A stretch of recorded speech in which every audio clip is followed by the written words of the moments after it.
Hi hello friends, welcome back to my channel. ನಾನು ನಿಮ್ಮ ಅಶ್ವಿನಿ ಶ್ರೀನಾಥ್. ನಾವಿವತ್ತು ನನ್ನ ತಂಗಿಯ ಬರ್ತ್ಡೇನ ಸರ್ಪ್ರೈಸ್ ಆಗಿ ಆಚರಿಸೋಣ ಅಂಥೇಳಿ ಹೋಗ್ತಾ ಇದ್ವಿ. ಏನು ಗಿಫ್ಟ್ ತೊಗೊಂಡಿರಲಿಲ್ಲ, ಹಾಗಾಗಿ ಆನ್ ದ ವೇ ಗರ್ತಿಕೆರೆನಲ್ಲಿ Shri Lakshmi Venkateshwara fancy and books ಅಂಥೇಳಿ ಒಂದು ಫ್ಯಾನ್ಸಿ ಸ್ಟೋರ್ ಕಾಣಿಸ್ತು. ಸೊ ಅಲ್ಲಿ ಏನಾದರೂ ಗಿಫ್ಟ್ ತೊಗೊಳ್ಳೋಣ ಅಂತ ಹೋದ್ವಿ. ಇದು ಫಸ್ಟ್ ಟೈಮ್ ನಾವು ಈ ಫ್ಯಾನ್ಸಿ ಸ್ಟೋರ್ಗೆ ಬಂದಿರೋದು. ಸೊ ತುಂಬ ಕಲೆಕ್ಷನ್ಸ್ ಇತ್ತು ಆ್ಯಂಡ್ ಅವ್ರ ಕಸ್ಟಮರ್ನ ರಿಸೀವ್ ಮಾಡೋ ರೀತಿ ನಮಗೆ ತುಂಬ ಇಷ್ಟ ಆಯಿತು.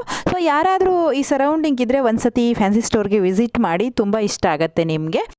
ನಾವು ಕೂಡ ಗಡಿಬಿಡಿನಲ್ಲಿದ್ವಿ, ಸೊ ಇನ್ನೊಂದು ಸತಿ ವಿಸಿಟ್ ಮಾಡಬೇಕು. ಸೊ ಅದನ್ನು ಮುಗಿಸ್ಕೊಂಡು ನಾವು ಅವ್ರ ಮನೆಗೆ ಹೋದ್ವಿ. ಆ್ಯಕ್ಚುಲಿ ನಾವು ಸರ್ಪ್ರೈಸಾಗಿ ಹೋಗಬೇಕು ಅಂತ ಅಂದ್ಕೊಂಡಿದ್ವಿ. ಕೇಕ್ ಕೂಡ ಆರ್ಡ್ರ್ ಮಾಡಿದ್ವಿ. ಅದೇನಾಯಿತು ಅಂದರೆ ನಾವು ಹೋಗೋದ್ರೊಳಗಡೆ ಕೇಕೆ ಫಸ್ಟು ಅವ್ರ ಮನೆಗೆ ಬಂದುಬಿಡ್ತು. ಹಾಗಾಗಿ ಅವ್ರಿಗೆ ನಾವು ಬರ್ತಿದ್ದೀವಿ ಅನ್ನೋ ವಿಷಯ ಗೊತ್ತಾಗಿ ಸೊ ಸರ್ಪ್ರೈಸ್ ಎಲ್ಲ ಹಾಳಾಗೋಯ್ತು. ನನ್ನ ತಂಗಿ ಅವರ ತಾಯಿ ಮನೆಯಲ್ಲಿದ್ಲು, ಹಾಗಾಗಿ ನಾವೆಲ್ಲರೂ ತಾಯಿ ಮನೆಗೆ ಹೊರಟಿದ್ವಿ. ಸೊ ಹಾಗಾಗಿ ನನ್ನ ಮೈದ್ನ ಬೆಂಗಳೂರಲ್ಲೇ ಇದ್ದರು. ಸೊ ಅವರು ಒಂದು ಕೇಕನ್ನು ಆರ್ಡ್ರ್ ಮಾಡಿದರು. ನಾವು ಹೋಗ್ತಾ ಒಂದು ಕೇಕ್ ತೊಗೊಂಡು ಹೋಗಿದ್ವಿ.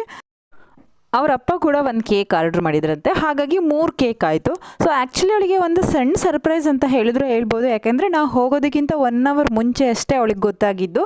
ಹಾಗಾಗಿ ಬೆಳಗ್ಗೆಯಿಂದ ಅವಳೇನು ಎಕ್ಸ್ಪೆಕ್ಟ್ ಮಾಡಿರಲಿಲ್ಲ. ಹಾಗಾಗಿ ಅವಳಿಗೊಂಥರ ಸಣ್ಣ ಸರ್ಪ್ರೈಸ್ ಅಂತಲೇ ಹೇಳಿದ್ರೆ ಹೇಳ್ಬೋದು. ಸೊ ಆಮೇಲೆ ಅವ್ರ ರಿಲೇಟಿವ್ ಬಂದಿದ್ದರು, ಆಮೇಲೆ ಅವರ ಅಕ್ಕಪಕ್ಕದ ಮನೆ ಮಕ್ಕಳೆಲ್ಲ ಬಂದಿದ್ದರು. ಮಕ್ಕಳಿಗಂತೂ ಕೇಕ್ ನೋಡಿ ಫುಲ್ ಖುಷು. ಆ್ಯಕ್ಚುಲಿ ನಮ್ಮದು ಫ್ಯಾಮಿಲಿನಲ್ಲಿ ಏನಪ್ಪ ಅಂತಂದರೆ ಜನವರಿಯಿಂದ ಬರ್ತಡೇ ಸ್ಟಾರ್ಟ್ ಆಗುತ್ತೆ. So January birthday, February, March, April, May ಒಂದು ಯಾರ್ದಿಲ್ಲ ಅನಿಸುತ್ತೆ, ಮತ್ತು ಜೂನ್ ಜುಲೈಯಲ್ಲಿ ಬರ್ತಡೇಸ್, ಹಿಂಗೆ ಕಂಟಿನ್ಯೂಸ್ ಆಗಿ ಬರ್ತಡೇ ಬರುತ್ತೆ. ಜುಲೈಯಲ್ಲಿ ಎಂಡ್ ಆಯಿತು ಅಂದರೆ ನೆಕ್ಸ್ಟ್ ಇವಳು ಬರ್ತಡೇನೇ ಬರಬೇಕು ನವಂಬರ್ಗೆ. ಸೊ ಹಾಗಾಗಿ ನಾವು ಸುಮ್ಮನೆ ಮನೆಗೆ ಕೇಕ್ ತರೋದು ಕಡಿಮೆ, ಬೇರೆ ತಿಂಡಿಗಳನ್ನೆಲ್ಲ ತರ್ತೀವಿ, ಆದರೆ ಕೇಕ್ ತರೋದು ತುಂಬ ಕಡಿಮೆ. ಹಂಗಾಗಿ ಇವತ್ತು ಫುಲ್ ತಿಂದುಬಿಡಬೇಕು ಅನ್ನೋ ಥರ ಮಕ್ಕಳೆಲ್ಲ ರೆಡಿ ಆಗಿದ್ರು. ಆದರೆ ಕೊನೆಗೆ ಏನೂ ತಿಂದಿಲ್ಲ, ಒಂದು ಪೀಸೂ ತಿಂದಿಲ್ಲ ಮಕ್ಕಳು.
ಒಂದು ಸಣ್ಣದಾಗಿ ಸೆಲೆಬ್ರೇಷನ್ ಮಾಡಿ ಮುಗಿಸಿದ್ವಿ.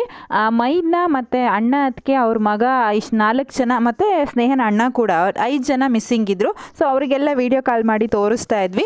ಅವ್ರು 5 ಜನನೇ ಇದ್ದಿದ್ರೆ ಈ ಸೆಲೆಬ್ರೇಷನ್ ಇನ್ನೂ ಒಂಥರ ಗ್ರ್ಯಾಂಡಾಗಿ ಆಗ್ತಾಯಿತ್ತು, ಒಂಥರ ಖುಷಿ ಆಗ್ತಾಯಿತ್ತು ಅಂತ ಹೇಳಿದ್ರು ತಪ್ಪಾಗಲ್ಲ. ಸೊ ನಾವೆಲ್ಲರೂ ಆ್ಯಕ್ಚುಲಿ ಅವ್ರನ್ನ ಮಿಸ್ ಮಾಡ್ಕೊಂಡ್ವಿ. ಸೊ ಸೆಲೆಬ್ರೇಷನ್ ಎಲ್ಲ ಮುಗಿಸಾದ್ಮೇಲೆ ಕೇಕ್ ಜ್ಯೂಸನ್ನು ಕುಡಿದ್ಬಿಟ್ಟು ಸ್ವಲ್ಪ ಹೊತ್ತು ಹಾಗೆ ಮಾತಾಡ್ತಾ ಕೂತ್ಕೊಂಡ್ವಿ. ಒಂದು 1/4 ಗಂಟೆ ಮಾತಾಡಿಬಿಟ್ಟು ಆಲ್ರೆಡಿ ಟೈಮ್ ಆಗಿತ್ತಲ್ಲ, ಸೊ ಹಾಗಾಗಿ ನಾವು ವಾಪಸ್ ಹೊರಟ್ವಿ. ನನ್ನ ಮಗಳು ಅಲ್ಲೇ ಇರ್ತೀನಿ ಅಂತ ಹೇಳಿ ಹಠ ಮಾಡ್ತಿದ್ಲು. ಯಾಕಂದರೆ ಅವ್ರ ಮನೇಲಿ ಒಂದು ಪುಟಾಣಿ ಬೆಕ್ಕಿದೆ. ಆ ಬೆಕ್ಕ ಜೊತೆ ಆಟ ಆಡೋದಂದರೆ ಅವಳಿಗೆ ತುಂಬ ಇಷ್ಟ. ಪ್ಲಸ್ ಅವಳು ಚಿಕ್ಕಿ ಅಂದರೆ ಭಾರಿ ಇಷ್ಟ, ಅಂದರೆ ಆಂಟಿ ಅಂದರೆ ಭಾರಿ ಇಷ್ಟ. ಹಾಗಾಗಿ ಅವಳ ಜೊತೆನೇ ಇರ್ತೀನಿ, ಬರಲ್ಲ ಅಂತ ಹೇಳಿ ಅವ್ರ ಜೊತೆನೇ ಇದ್ಲು. ನಾ ಸುಮ್ಮನೆ ಕಾರ್ನ ಮುಂದೆ ಹೋಗಿ ಟರ್ನ್ ಮಾಡ್ಕೊಂಬರೋ ತನಕನೂ ಅವಳ ಜೊತೆನಲ್ಲೇ ಇದ್ಲು. ಆಮೇಲಂತೂ ಫೋರ್ಸ್ ಮಾಡಿ ಅವಳನ್ನ ಕರ್ಕೊಂಡು ಬಂದ್ವಿ. ಈ ಥರ ನಾವು ಇವತ್ತು ಬರ್ತ್ಡೇ ಸೆಲೆಬ್ರೇಷನ್ ಮಾಡಿದ್ವಿ. ನಿಮಗೆ ಈ ವಿಡಿಯೋ ಇಷ್ಟ ಆಗಿದ್ರೆ ಲೈಕ್ ಮಾಡಿ, ಕಮೆಂಟ್ ಮಾಡಿ, ಶೇರ್ ಮಾಡಿ. ಯಾರೆಲ್ಲ ನನ್ನ ಚಾನಲ್ನ ಸಬ್ಸ್ಕ್ರೈಬ್ ಮಾಡದೆ ನೋಡ್ತಾ ಇದ್ದೀರೋ ದಯವಿಟ್ಟು ಸಬ್ಸ್ಕ್ರೈಬ್ ಮಾಡಿ. Thank you so much.